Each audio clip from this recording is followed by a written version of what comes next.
And this time, we will go full speed ahead towards the journey and destination of prosperity for all, leaving no one behind. So we're going to support our most vulnerable by strengthening the social safety net. And there are some very interesting things in the manifesto. I urge you to read them. Yesterday, I had a press conference, and I pointed out that a feature of this government is resilience. For the first time, you have a government that is able to handle not just one crisis, but several crises and recover. I got a WhatsApp from someone random. I don't know who the person is. And it said, Prime Minister, I thought I would just say with you that I feel safe.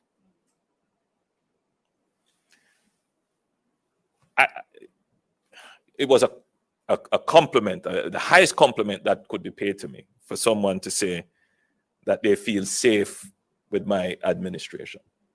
And she was pointing out that with the outbreak that was happening, and then the heavy rains and all the issues, she said that when I addressed yesterday at the press conference, she felt safe. Reassuring. It's very important that you have a government that can reassure you, because the emerging trends now is that the global economy, our environment, will have shocks. You're going to have commodity price shocks. You're going to have financial crisis shocks. You're going to have shocks that come from weather events, and you're going to have health shocks. And these are going to be a feature of the future. So governments have to be able to withstand shocks, recover from them quickly, and move ahead. To do that, it takes a government that is planning in advance, and a government that can put in place the right policy and consistently maintain them. I didn't mention social shocks as well, but you will see that you also have to manage the social dynamics, the social justice issues that arise in your society. So I think in general, we have done that fairly well, and we have shown that we are a resilient government, being able, unlike previous governments, to handle several different crises all at once and do them well.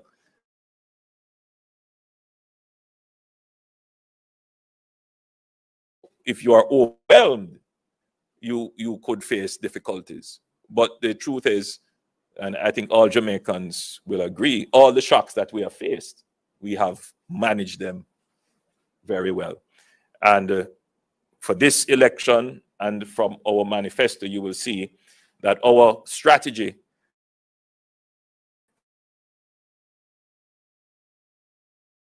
we need to do to continue on the road to prosperity. And at the same time, to put forward to you a new agenda, an agenda that is ambitious, that is aspirational, but which takes into account the context of the pandemic and the economic crisis. So we have also, in the spirit of resilience, this government has taken very instrumental and a proactive approach to dealing with climate issues. And we have not just taken action locally, but this administration has been featured more than any other administration in the global context of climate change. And we have done some really impressive things to protect our environment and to play our part in dealing with the climate change issues. So what it comes down to, ladies and gentlemen, is that we have presented to you a comprehensive documentation of our achievements. They are unassailable. They are undeniable. It is not presented for bragging rights. It is presented for your consideration. And even if you are a partisan, there comes a point in time when you have to set aside your partisan allegiance and look at the facts. And so we have presented you with facts, and we ask that you look at them objectively, remove partisan filters, and consider them objectively. Then we have presented a recovery plan. The recovery plan is more of a tactical document. What are the things that we need to do now to get our economy back on track, to get our economy to the point where it was pre-COVID, and then to launch. And then we have presented now a manifesto, which shows you what the next 5 years could be like in terms of what we're going to do to address issues of poverty, address the social justice issues, address healthcare, and all the areas of the society which Minister Clark and Minister Johnson Smith will tell you more about. So we have taken a very practical and strategic approach. Others have just come with a bag of promise, and they ask you to dip your hand in the bag and pick something out. You might get lucky, as well as you may not get lucky. We have come to you with open books. We have come to you with our record of performance. We have come to you to show you what we intend to do now to recover the economy and recover stronger. And then we show you what the next 5 years will be under the Jamaica Labour Party government. My last comment regarding manifestos, and I've seen a few, and in preparing for this, and by the way, before I make my final comment, let me thank the Manifesto Committee of the Jamaica Labour Party. Let me thank Minister Johnson Smith, who chaired it, and supported by Minister Nigel Clark, who worked directly with Minister Johnson Smith, but who worked himself directly on the economic recovery elements. Both have done an amazing job with a team around them to have prepared this document. I've heard criticisms about, the manifestos taking, why our manifesto didn't come out. These are strategic decisions. We had more to present, and we just didn't want to crowd what we had to present. So we had the achievements which we need to seep into the minds of people. We had our economic recovery program, which needs its own space and attention. And then we have our manifesto, which needs its own space and attention. And it is a well thought out document. So I want to again thank the Manifesto Committee and the team of Minister Johnson Smith and Minister Clark. But my final comment, I've looked at many manifestos, and there are many strategies to present manifestos. You can present a sectoral manifesto where you give something to everyone. You can present an aspirational manifesto where you promise all the things that people want. Or you can give a considered manifesto where you present what you know you can achieve. But if you're going to consider any manifesto, you must bear in mind one thing. What will the promise or commitment cost you, the voter? So when you pick up a manifesto and you see that you will get from the government something, you must ask yourself, question number one, what will it cost me to get this? And question number two, if I get this, what will it cost someone else? Because the presentation of manifestos are often disconnected from the budget necessary to deliver the manifesto. So you as the voter, every time you get a manifesto, must ask yourself, what is the cost of it, but in a more detailed way, what will it cost me in taxes? And if it is that it is going to have a cost, well, who's going to pay it? Is it going to be someone else who's going to pay for it? Will there be a redistribution as a result of the promises? These are all very important questions that the electorate must pay attention to. So yes, manifestos can't be underwhelming. They can't be unambitious, but they must also be realistic. They must be within the scope of the fiscal commitments which were signed off on by both political parties. They must never put at peril the sacrifice that this country has made to achieve fiscal stability. So, as we go about our electioneering and making promises, I wish for the electorate to pay close attention to the manifesto that is more realistic and in keeping with the current context, the commitments that we have made to fiscal discipline, and to ensuring stability and growth. I am confident that the manifesto that we have presented does that.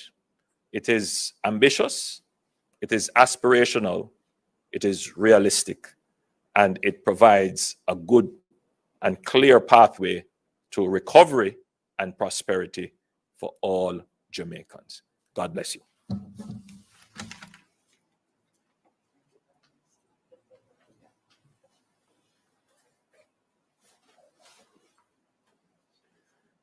Good morning, all. I'll just remove my mask, as the Prime Minister says, temporarily. As the Prime Minister just mentioned, we launch our manifesto in the context of the worst global health and economic crisis in our lifetimes. We believe that the people of Jamaica want a government that they can trust, that you can trust, to deliver and lead Jamaica to a strong and quick recovery in the shortest possible time. It is for that reason that recovery is at the centerpiece of our manifesto. And we have a 10-point recovery plan. The first of those 10 points is to, and even before going into the 10 points, countries around the world have had to revise their forecasts given the intensity and duration of the pandemic. And even here in Jamaica, the Planning Institute of Jamaica has revised its forecast given the economic impact of the health measures that we have had to impose to protect the lives of Jamaicans. The Planning Institute is forecasting that for this year, we could have a contraction of 9 or 10%. And it is for that reason that we center our manifesto on recovery. The first aspect of our 10-point recovery plan is to maintain macroeconomic stability through this crisis. And that is absolutely crucial because, as the Prime Minister mentioned, we are intent on preserving the gains in the reduction of poverty that we have achieved. We are intent on preserving those gains and advancing the reduction of poverty even further during this crisis. To do so, it will be crucial that we maintain stability, low inflation, adequate reserves, a sustainable and credible fiscal path, as well as financial sector stability.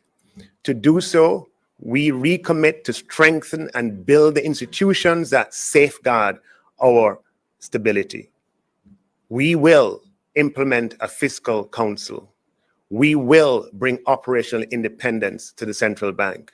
and we will provide greater protection against the financial and the fiscal risks of natural disaster. The second component of our recovery plan involves providing financial and economic support to ensure that our recovery is fast and swift. It will be necessary to preserve productive capacity so that we can keep the most number of persons employed and we can catalyze the re-employment of those who have been affected. Towards this end, we will be providing $500 million of grant support to micro and community-based businesses. These are businesses on the corner in every single community of Jamaica. Through the Social Development Commission, $500 million of grants will be provided to these community-based businesses. We will be rolling out the $1.2 billion of grants to small tourism operators to ensure that their productive capacity is maintained and they can recover stronger. We will be providing $1 billion of support to farmers and fishermen for each of the next 3 years. That's $3 billion of support to small farmers and fishermen to ensure that the rural economy is maintained and that rural development continues even in spite of this pandemic.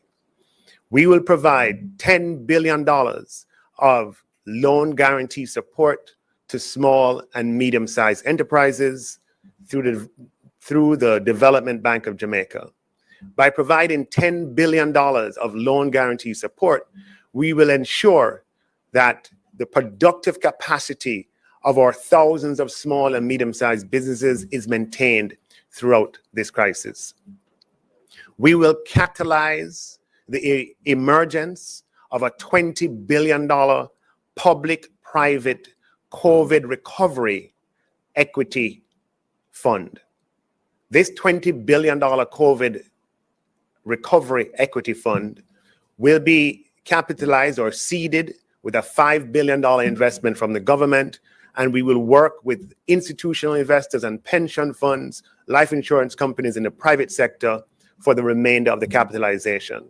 This fund or series of funds will be managed by the private sector, and it will invest equity and quasi-equity securities in firms and companies that have been affected by the COVID pandemic, allowing us to retain the highest levels of employment that are possible and allowing for those who have been affected to regain employment as companies are rehabilitated.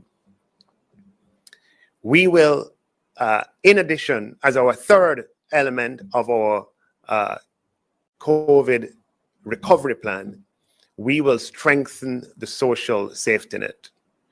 We will expand access to childcare for working parents. First, with a pilot that provides subsidies to 28 daycare centers across Jamaica. And these subsidies will be accessible by working Jamaicans earning less than $1.5 million a year.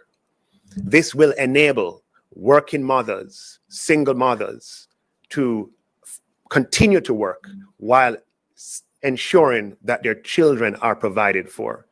This will ensure that single mothers who are at home and have the opportunity to re-enter the workforce do not have to choose between working and childcare.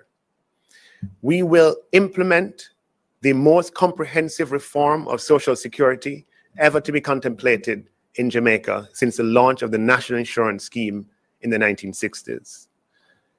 That Social Security reform will have the following components. We will implement policy initiatives to ensure that we have universal national insurance coverage. Today, National Insurance Scheme only covers approximately 30% of those in the workforce. Many of those in the more vulnerable categories of working people are, due to no fault of their own, excluded from national insurance.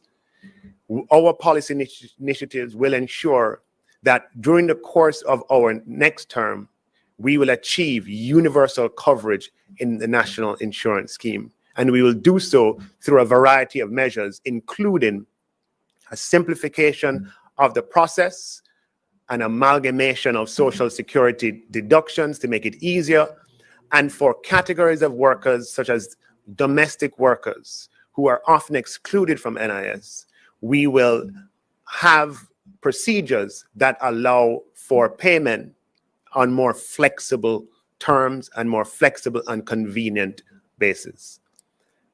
Our comprehensive Social Security reform will also include the introduction of unemployment insurance.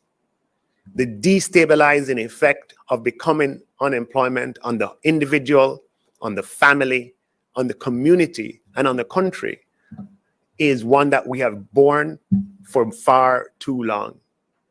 We intend, during the course of this term, to ensure that unemployment insurance that provides stipends to those who have lost their jobs becomes a reality.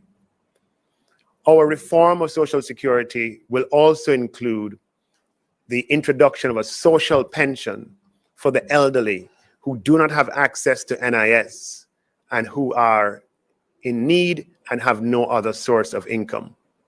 This will be rolled out during the course of our next term. We will, in addition to that, continue the work that we've been doing in other areas of Social Security. Recovering stronger is going to require, as the fourth element, that we continue to manage the health aspects of this crisis in a forward-looking and comprehensive and decisive fashion. In addition, we will invest in our health infrastructure by upgrading our laboratories and working in partnership with our private laboratories and upgrading our surveillance systems. In addition to that, we'll be upgrading 110 health facilities across Jamaica, increasing their capacity to respond to this crisis and to other health emergencies. We will be engaged in major upgrades to our hospitals in Spanish Town, in Maypen, in St. Anne's Bay, in addition to the Bustamante Children's Hospital and the University Hospital of the West Indies, where a sixth-floor new facility will be built in our next term. In addition to that, the 220-bed, six-story Western Children's Hospital that will provide first-in-class pediatric care and be accessible to all those who live in Western Jamaica will become a reality in our next term. We'll be investing in technology that will allow for health information management systems that provide seamless service to all citizens and to all Jamaicans. Recovering Stronger will ensure for our sixth element that we invest in education and we improve education outcomes. We will be allocating more resources as a proportion of the budget to early childhood education and to the National Parenting Support Commission. In our next term, we will completely abolish the shift system in public schools. In our next term, we will eradicate the digital divide by providing 100,000 tablets to children and teachers, increasing the tablets in school program that is already in place. We will be ensuring that schools have access, public schools have access to broadband, again as a part of bridging that digital divide. In our next term, we will be implementing and making a reality 6 science, technology, engineering, and mathematics schools to further enrich children towards a path, towards a career in STEM areas. We will be implementing a performance arts school, a performance arts high school, to further the careers or to further those who want to pursue a career in the performing arts. We will be bringing reforms to the Student Loan Bureau to increase access to tertiary education. We will be reducing the interest on student loans by 1%. We'll be extending the moratorium on student loan payments to the end of the current financial year. That is to the end of March 2021 for all those who are repaying student loans. In addition to that, for students who are graduating now, who normally would have a 6-month moratorium on beginning to pay their student loans, that would begin and would normally start repaying those loans in March of 2021, we are extending that moratorium from 6 months to 14 months. So students who are graduating now will not have to begin repaying their student loans until 2022. In addition to that, as far as students' loan is concerned, we will be abolishing the need for guarantors for persons applying who are in state care or transitioning from state care. We will reduce the guarantors required to students who are on the PATH program to 1. And that one guarantor is a guarantor that will just provide the service of being able to locate students once they graduate. We will, in addition to that, make it easier for student loans to be serviced by increasing the service points from 1 in partnership with other institutions across the country. We will be lengthening the repayment terms on student loans in certain categories of disciplines from 15 years to 25 years. By lengthening the repayment of the loan from 15 years to 25 years, we will achieve a reduction in the monthly student loan payments for the subject areas under consideration by as much as 20, 30, or even in some cases, 40%. As far as our the seventh component of our recovery plan, we will accelerate the digital agenda. Accelerating the digital agenda will be crucial to ensuring that Jamaica can recover stronger, increasing the productivity and competitiveness of our society.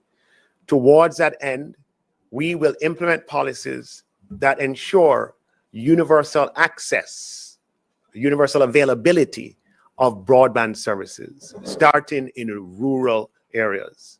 We will ensure that all town centers across Jamaica in urban and rural areas are equipped with Wi-Fi that is free to access.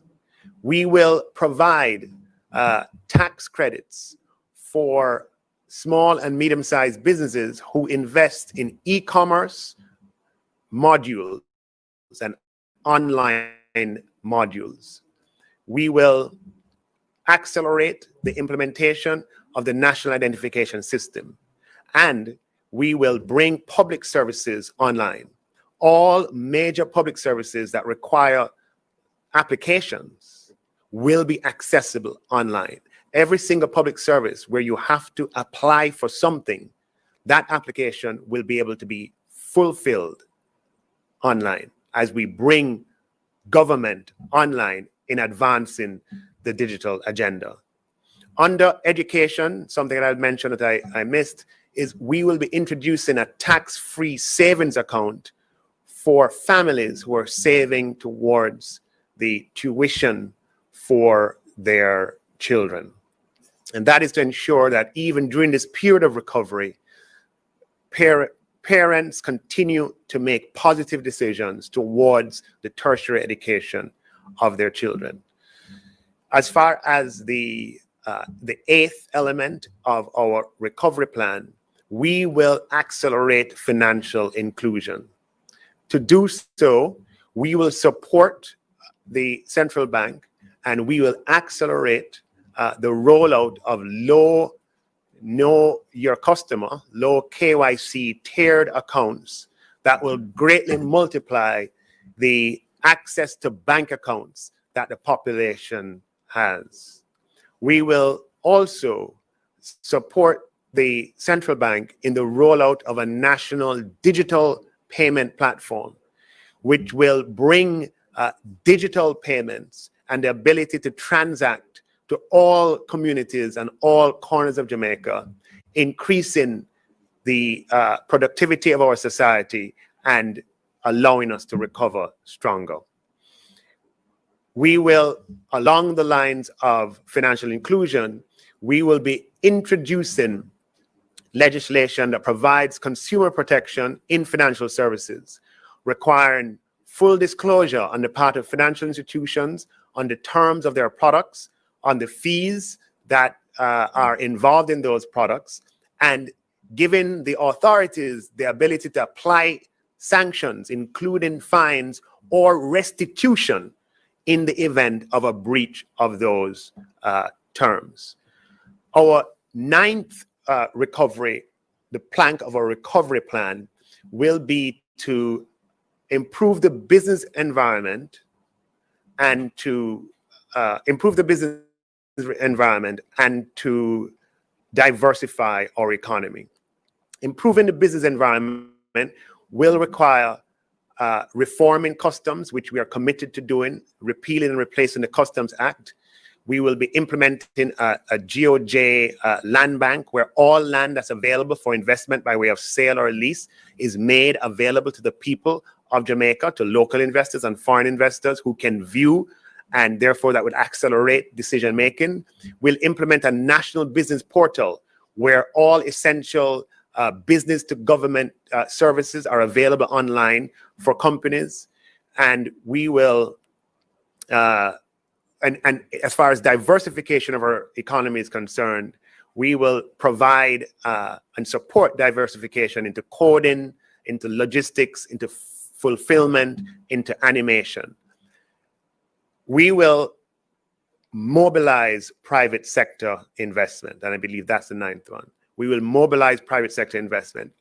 During a time of recovery, when government revenues may take time to recover, we will continue to accelerate the improvement in public services by mobilizing private sector investments in public-private partnerships. Under this administration, Jamaica is ranked #1 in Latin America for the institutional framework that we have achieved in public-private partnerships.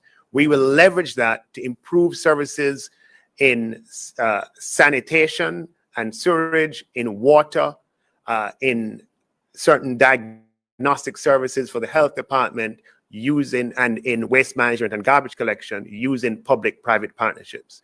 We will list state-owned enterprises on the Jamaica Stock Exchange. And these include, as we had mentioned before, the Jamaica Public Service Company, the Jamaica Mortgage Bank, Jamalco, and certain assets and companies owned by the UDC and by the Factories Corporation of Jamaica. And we will be providing tax credits to companies that invest in research and development. And for our final the final plank of our recovery plan is we will make land and housing more accessible to all Jamaicans. Under a Jamaica Labour Party administration, we will catalyze 70,000 affordable home housing starts, of which 30,000 will be available to civil servants, to police, to nurses, and to teachers. And 10,000 will be available to young people under the age of 35. And for young people under the age of 35, accessing those 10,000 affordable homes, we, through the NHT, will be providing 100% financing. There's no need to rent.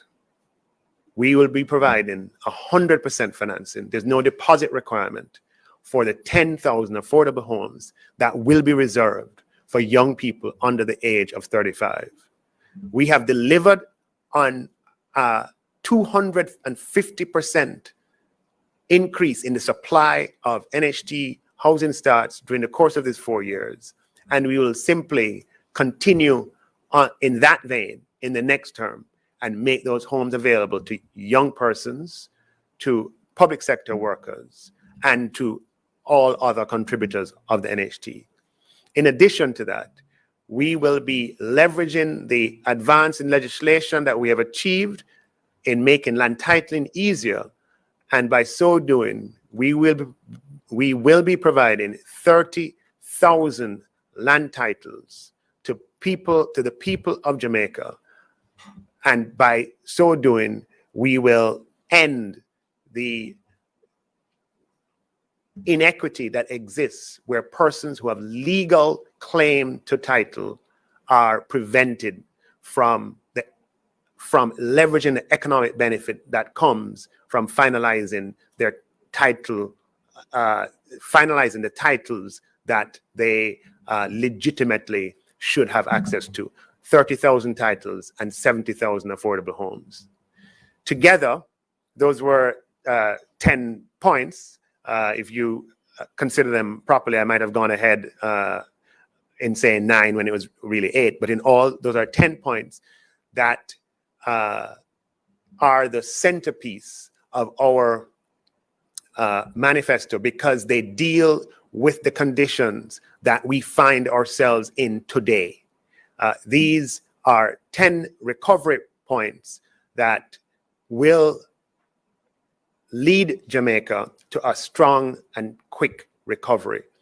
And the people of Jamaica are looking for a government who they can trust to lead Jamaica through what is the worst health and economic crisis in our lifetimes to a strong, stable, and quick recovery.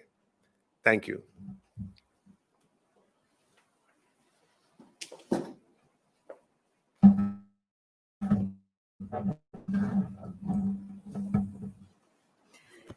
Thank you so much.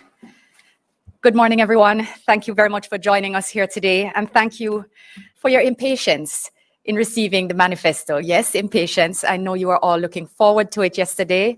And we are, again, so appreciative of the interest that you have paid in our plans for a stronger Jamaica. I want to also thank the Honorable Andrew Holness for being with us this morning. Thank you, Prime Minister. We know you're on the job. We heard you at the press conference yesterday, and we know every day you fight to make sure that Jamaica will recover stronger. And I know our workers on the front line continue to appreciate your deep engagement and commitment to supporting their efforts in the field. I want to thank the members of the Manifesto Committee, and thank you, Prime Minister, for giving me the privilege of chairing. I want to thank Minister Clark, who you have heard is a safe pair of hands, a safe mind, who has given the most thoughtful consideration to what is needed across the board on the side of the economy and on the side of the people for our most swift recovery. I want to thank our principal consultant, Professor Lloyd Waller, who really was just a great quarterback for the team in ensuring that we had the best academic support for the work and the vision of our ministers of government, who also contributed significantly, sharing their visions, sharing their plans for a stronger Jamaica. You've heard from Minister Clark a large segment of what is to be done from the economic perspective of things, in building a stronger economy, in diversifying both in agriculture, innovation, and providing all of the supporting infrastructure and services in between. We also have provided very much for a stronger society. So in our manifesto, beyond the 10-point plan, beyond the achievements, and beyond the broad vision that we share, we've also shared sector-specific plans, which range from agricultural management and transformation, where we not only speak of the $3 billion plan for agricultural transformation and fisheries transformation, but we also speak about our transformation of tourism to ensure that it's diversified, to spend more time and energy on community tourism. There'll be a new community tourism unit established in the ministry that will ensure that we have consistent support provided at the local level. So our gastronomy, that's our food, our energies, our creative and innovative spirits can manifest themselves in ways that the average Jamaican can contribute and can earn from tourism. There's a broad spectrum of activities being taken to make sure that more of the tourism dollar remains in Jamaica, so we invite you to read that section. We've also, in speaking about building a stronger society, spoken in great detail about how to transform education. You would know that the Prime Minister has established the Transformation of Education Commission, headed by Professor Orlando Patterson and an incredible team of professionals. We are awaiting that report in March. So we're working in a context of anticipating broad-based reform. But we're also focused on clarity around empowering our teachers to do their best job possible. We've not only advanced and expanded the training available to our teachers and to our school leaders, but we're also providing them with 25,000 tablets, which have already been procured, and 100,000 tablets for our students. We will continue to expand broadband to provide the universal access of which Prime Minister and Minister Clark spoke, because of course we have to close the digital divide. We have to ensure that in a COVID and post-COVID environment, we are able to have a blended approach to education that allows our rural and vulnerable urban communities that have traditionally had less access to technology, that they are enabled through technology. This will mean providing free internet to all 300 community access points across Jamaica, in addition to the town centers and, of course, our schools. It will be important to use technology to transform the way we do things, not only in school, but how we provide business, how we provide services. And we will be ensuring that our young people are able to take advantage of these opportunities. And we'll be creating opportunities. So we'll be providing incubator space for young entrepreneurs, for animation, creative industries, technology-based industries, and anything that you come to the fore with a strong value add proposition. So we'll ensure that not only do you have the space, but we'll be providing grants through our youth entrepreneurship and technology incubator program, where JAMPRO and the JBDC will provide business support and guidance for young people with great ideas, but who need guidance and support to bring them to fruition. We'll also be supporting young people who want to get into agriculture, those who love organic farming and aquaculture and climate smart technologies that will not only be good for the environment, but be great business ideas. So we'll be providing grant funding for persons 18 to 35 in agriculture, fisheries, aquaculture, and of course, general management and transformation, ensuring that all our young people, regardless of your aspiration, are empowered.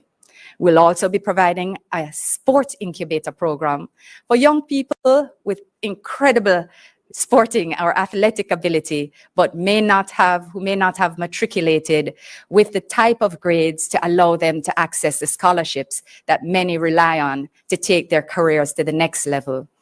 The ministry responsible for sports will be creating an incubator program to ensure that they're supported in being their best and most winning self. We'll also be working to ensure that community sports and schools sports programs are able to work together, not only for growth and transition, but also to work with our less resourced schools to ensure that communities have a base to develop the incredible ability that our children have and bringing it to the fore. We will be promoting our heritage. We will be not only focusing on city tourism and community tourism, but heritage tourism and heritage activities to promote and memorialize and monumentalize our great Jamaicans. You know, we've started already with wonderful Miss Lou and Miss Lou Square and monuments to our sporting heroes and heroines. But we will be going further, and I won't preempt the specific announcements. We'll be ensuring that local communities benefit from our increased global inscription of Jamaica's heritage. We won't stop at reggae. We won't stop at Blue Mountains. We're going for Kumina. We're going for, I'm not going to preempt, read the manifesto. We're also taking local and global action in respect of climate change, and you'll hear us talk more about the green and blue economies. We are developing a national green economy investment strategy to leverage opportunities and locate opportunities for investment in clean, green, and smart enterprise. In respect of the blue economy, we'll not only be developing a strategy, but seeking to correct and build the institutional mechanisms that we need to leverage what are great global opportunities that are available for Jamaica to now harness. We'll get it done by making sure we have the best tools in place to access. We're also, of course, looking very much at ensuring that our families are stronger. For a stronger society, you need stronger families. You heard Minister speak about giving greater support to the Parenting Support Commission and to a pilot program with 28 daycares. We will also be supporting our Brain Builder centers across all 63 constituencies. They support the early childhood institutions by ensuring that babies are given the best care, and they're guided by the science developed within the Early Childhood Commission. We'll also be broadening the scope of the Parenting Support Commission to give that broader sense in communities, in servicing our communities with greater guidance for our young fathers and our first-time mothers about positive parenting, about making sure that our children feel a sense of belonging. This is how we'll make sure they don't feel that they need to belong to a gang. We want them to belong to the Jamaican family. And in order to do that, we have to build stronger families. So we will be giving more support, more community support, and expanding our programs in that regard. We'll also be working with our men and women to make sure society is more balanced. You may have heard me speaking about that in our 2016 election campaign. We are still working for a balanced society. So not only will we be upgrading the Gender Advisory Council to a gender commission, but we will also be upgrading the Bureau of Gender Affairs to a full-blown commission. It will be given the tools to ensure that it implements our national policy on gender equality, that it drives the implementation of our strategic action plan to end gender-based violence, and will ensure that actions like our complete repeal and replacement of the Domestic Violence Act to protect our women who are in violent situations and ensure that they're able to also protect their children, but it will broaden the scope of programs that ensure that both our men and boys and our women and girls are able to work together in balance. In protecting our women, you will have heard Minister Grange speak about our shelters. Since 1984, there has only been one shelter for women run by an NGO, even if it does receive some subsidies from government. For the first time ever, we will have 3 national shelters for women victims of domestic violence. They will be child-friendly because we know that one of the first decisions that a woman has to make is, can she still protect her children? They will have counseling services provided to ensure that they're able to rebuild their confidence and re-enter the workforce and their general lives more powerfully and more and in a stronger sense of self. They will also have resources for training where skills are required for them to transition to their newly empowered lives. The first shelter is going to be open shortly, and the second two have been purchased but are at different stages of renovation. This is something of which we're extremely proud, and it is, again, action on prosperity. Action. That is what we defend. I want to just make the point that we'll also be looking at clean energy and ensuring, of course, that health and wellness is preserved. We are looking at stronger delivery of equal rights and justice. We remain committed to the establishment of a Human Rights Commission. That was in our 2016 manifesto, and we did not get that done, but we are committed to it. It requires an expansion of the role of the public defender and some other adjustments that need to be made to the legal framework, but it is still part of a vision that we will implement in this term. We will expand using alternative dispute resolution mechanisms and restorative justice, as well as implement our child diversion framework. We've already established 13 child diversion offices across the island with 13 child diversion committees to support children who come into contact with the law to ensure they're put on a better path to a more positive future with mentorship, guidance, and training. And that's just literally a taste. I'm not going into ensuring that we change the law to allow for retired judges to come and work contractually to address programs like the backlog. And we will be rolling out more renovations to courts across the island to make sure that the persons can access justice in comfort and dignity. We'll be increasing our mobile justice vehicles so that they can go and deliver access to legal advice in communities.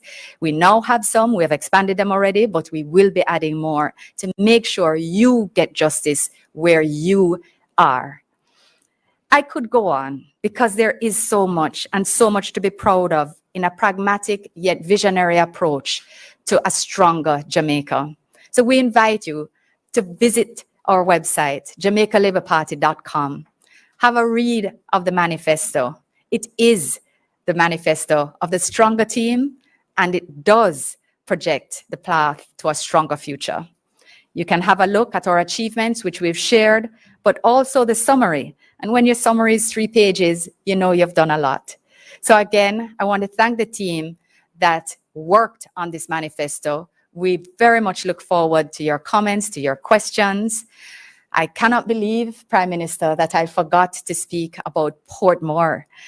Portmore will be our 15th parish. This was a vision shared by former Prime Minister Golding, and it had not come to fruition. We are renewing that vision to ensure that Portmore, with its young, vibrant population, will have the opportunity to have its own municipal corporation so that it can collect its own property taxes and determine its own development plan to ensure that it can be all that the citizens of Portmore want it to be. We will also be creating the Portmore Tech City Park. Again, leveraging the great youthful, trained and trainable population that already exists, great internet connectivity, and already existing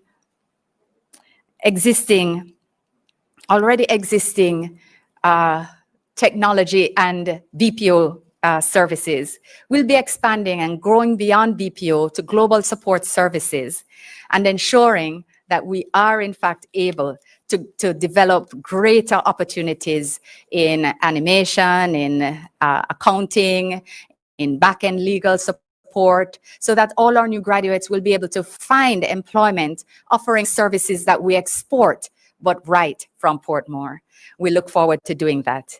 I also want to mention 2 very important sectors of our population: our elderly, who will not only be addressed through the new social pension spoken to by Minister Clark, as well as our most vulnerable elderly, who of course will be addressed by the indigent housing and infirmary renovations being pursued by Minister Mackenzie, but persons living with disabilities who have continued to benefit from economic grants, economic support, as well as assisted aid grants and empowerment training. We will expand the training available not only to persons with disabilities, but to caregivers, so that we have a greater pool of quality care and assistance. We will also be expanding the pool of economic empowerment programs.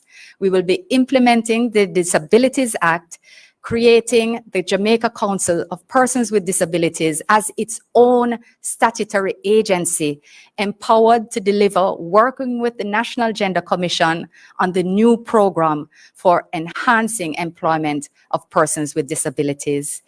They're already driving the program, but we will be able to deliver in our second term. So we ask for the privilege to continue to work for you. On September 3rd, we ask for your vote. And in so doing, we give you all the information to assess us and to take that decision, our achievements and our vision. We ask you to join us, Jamaica, in continued partnership for a stronger Jamaica, because we know that together we will recover stronger. Thank you for listening. And please, JamaicaLabourParty.com, read our manifesto. Thank you. Thank you so much, Kamina. A stronger manifesto, a stronger team, a strong leader, stronger together, recovering stronger. I thank you so much for your time and patience and understanding.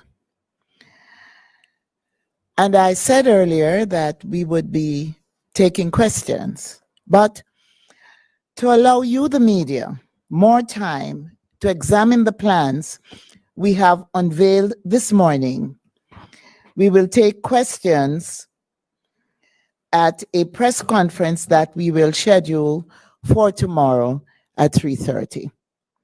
As you know, the debates begin this evening, and we are preparing for those debates. Kamina,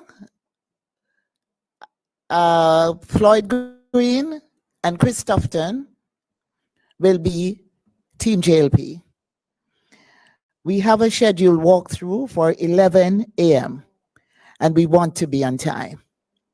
And so I'm asking you to take the time, go through our manifesto, the stronger manifesto, and we will be ready to receive all your questions, take all your questions tomorrow at 3:30 p.m.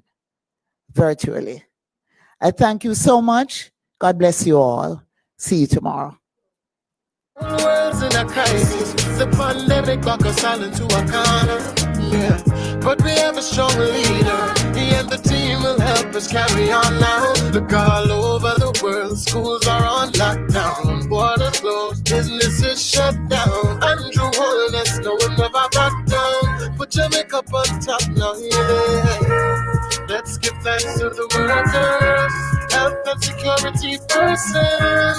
Darkest hours we face, but in God we put our faith. We can do it together, Together, stay unified, and I know things will be better, better. with Andrew Holness as our leader, we do it Together, together, stay on this path, and I know things will be better, better. Stay on this path, and I know things will be better. The proceeding